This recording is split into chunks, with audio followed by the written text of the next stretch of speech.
Pada tahun 1422, dalam kisah menarik Carita Purwaka Caruban Nagari, Prabu Siliwangi terlibat dalam pernikahan yang penuh syarat dengan Nyai Subang Larang, putri Ki Gedeng Tapa, seorang penguasa tanah dan Syah Bandar Muara Jati di Kerajaan Sunda Galuh. Sebelum mengikat janji pernikahan, Prabu Siliwangi harus memenuhi syarat-syarat yang ditetapkan oleh guru sang calon istri, Syekh Hasanuddin dari Pondok Kuro Pura Dalem Karawang. Syarat utama adalah Subang Larang harus menjadi permaisuri saat Prabu Siliwangi naik tahta, dan dia diizinkan tetap menjalankan agama Islam. Prabu Siliwangi, penuh komitmen, memenuhi janji tersebut setelah dinobatkan sebagai raja. Dari pernikahan mereka lahir 3 anak, Raden Wala Sungsang, Nyai Rara Santang, dan Raden Sangara. Kian Santang, meskipun tumbuh dalam kemewahan istana dengan 2 agama yang berbeda, ibunya seorang Muslim taat dan ayahnya seorang Hindu penganut setia. Agama ketiga anak Prabu Siliwangi tidak dijelaskan secara rinci dalam Carita Purwaka Caruban Nagari. Namun, setelah kematian ibunya, Raden Wala Sungsang, yang ditunjuk sebagai putra mahkota, membuat keputusan besar untuk meninggalkan istana dan menjalani perjalanan spiritual dalam memahami agama Islam. Kepergiannya menciptakan kegemparan di seluruh negeri, dan adiknya, Nyai Rara Santang, yang dekat dengannya, juga memutuskan untuk meninggalkan kemewahan istana demi mencari saudaranya. Rara Santang memulai pencarian di sekitar Gunung Tangkuban Perahu dan bertemu dengan Nyai Indang Saketi.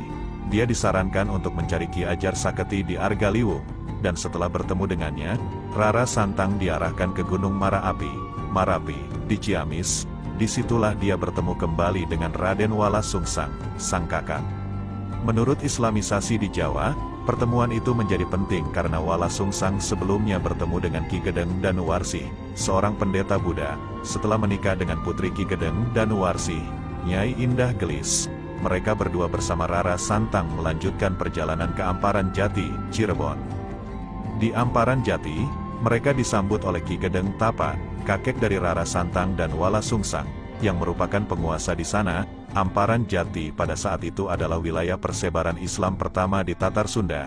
Mereka diperkenalkan kepada Syekh Datuk Kafi, penyebar Islam pertama di Sunda, dan menjadi muridnya. Wala Sungsang diberi gelar Ki Somadullah, sementara Rara Santang mendapat gelar Syarifah Mudaim.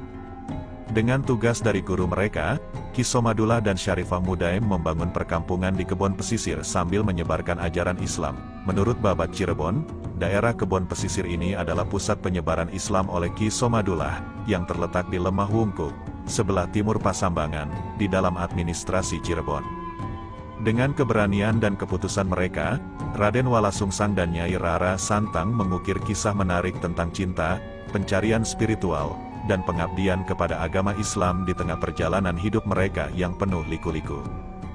Gagak Lumayung, yang dikenal sebagai Kian Santang, merupakan figur legendaris yang diyakini lahir dan hidup di tanah Sunda. Menurut beberapa sumber, Kian Santang adalah anak dari raja terkenal kerajaan Sunda, Prabu Siliwangi, dan permaisurinya Subang Larang.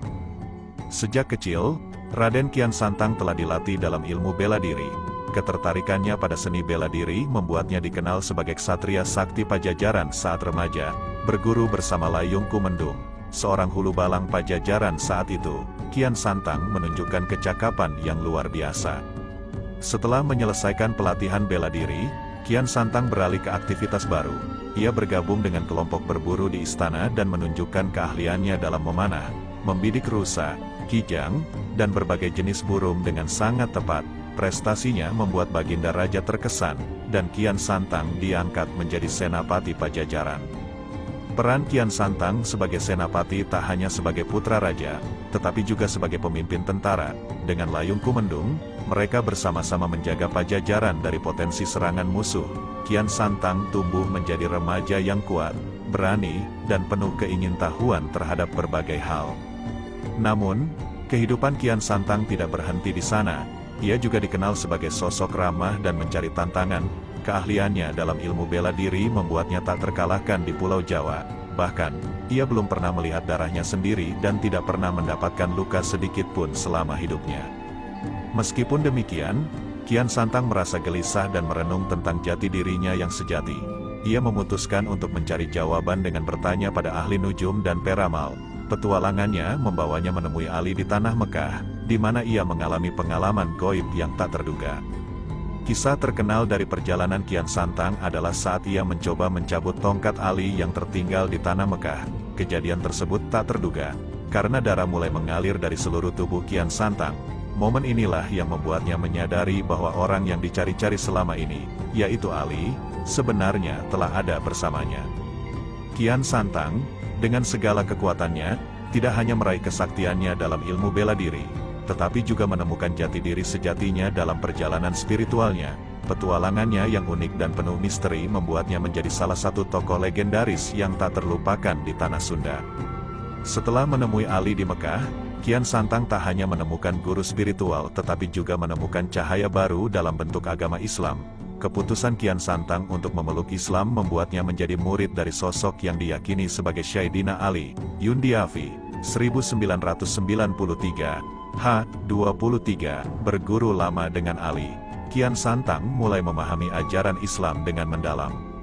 Setelah perjalanan panjang di Mekah, Kian Santang kembali ke Pajajaran dengan niat mulia, menyebarkan ajaran Islam di tengah rakyatnya. Namun, ketika mencoba membicarakan hal tersebut pada Prabu Siliwangi, permintaannya ditolak dengan amarah yang menyebabkan Pajajaran berubah menjadi hutan belantara, yang sekarang dikenal sebagai Hutan Raya Bogor dengan prasasti batu tulis. Meskipun ayahnya tidak menerima Islam sepenuhnya, Kian Santang tak berputus asa dalam misinya.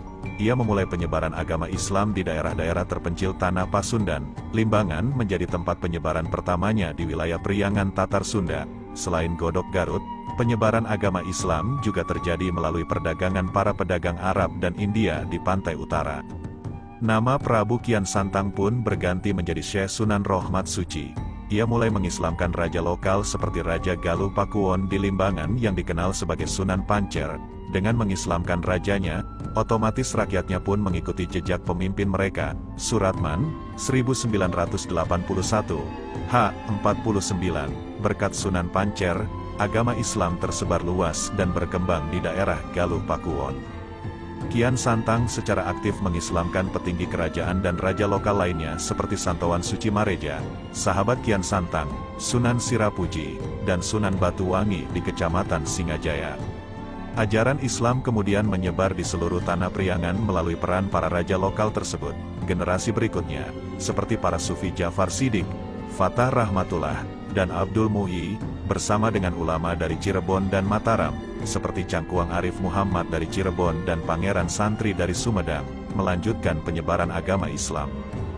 Dengan berjalannya waktu, ajaran Islam terus berkembang melalui generasi ke generasi, menciptakan warisan spiritual yang tak terhapuskan di tanah Sunda. Perjalanan spiritual Kian Santang tidak hanya mengubah namanya, tetapi juga menciptakan jejak berharga dalam sejarah penyebaran Islam di wilayah tersebut. Di balik kabut legenda Prabu Kian Santang, terdapat sejuta tanya dan ragu. Namun, di Godok Garut, ada sebuah misteri yang membuat masyarakat mempercayai keberadaan sosok ini. Benda pusaka berupa golok, pedang, keris, dan lainnya yang diyakini sebagai peninggalan Prabu Kian Santang, dijaga dan terawat dengan sangat baik dalam sebuah peti kecil yang disebut sebagai kandaga. Kandaga, terbuat dari kayu dengan tutup kain hijau, berukuran sekitar 1 meter. Setiap tahunnya, benda-benda pusaka yang ada di dalamnya dibersihkan dan disucikan dengan minyak wangi agar tetap terjaga. Ritual ini menjadi daya tarik bagi para pengunjung dan berziarah, dikenal dengan sebutan upacara adat Ngalungsur Pusaka. Ngalungsur Pusaka adalah prosesi pembersihan benda pusaka yang dipercayai peninggalan Raden Kian Santang atau Syekh Sunan Rohmat Suci. Upacara ini diadakan setiap tahunnya saat peringatan Maulid Nabi Muhammad SAW. Tidak dimaksudkan sebagai bentuk penyembahan benda, melainkan sebagai usaha melestarikan warisan budaya lama yang berusia ratusan tahun. Prosesi ngalungsur pusaka berlangsung di makam keramat Godok. Benda-benda dari kandaga dibawa oleh juru kunci yang mengenakan gamis hijau ke area aula. Di sana, dengan disertai bacaan solawat, benda-benda pusaka diletakkan dengan rapi dan dibersihkan menggunakan minyak keletik, jeruk nipis, dan minyak wangi. Tujuannya adalah menjaga benda-benda tersebut agar tetap terjaga dan tidak berkarat. Upacara ini kerap dihadiri oleh peziarah dari berbagai kota, termasuk warga sekitar Garut, dan seringkali dihadiri oleh perwakilan pimpinan daerah. Saat ngalungsur pusaka, makam Kian Santang atau Syekh Sunan Rohmat Suci dibuka untuk umum. Namun, makam ini terkunci sepanjang tahun dan hanya dibuka selama 3 jam saat upacara, dengan syarat harus diantar oleh juru kunci yang paling senior. Misteri Kotak Kandaga tidak hanya menjadi cerita mistis, tetapi juga menjadi wujud nyata dari warisan budaya yang perlu dilestarikan, sebuah perjalanan spiritual dan ritual yang menjaga keaslian benda-benda pusaka, sekaligus menghormati peranannya dalam penyebaran agama Islam di Tanah Sunda.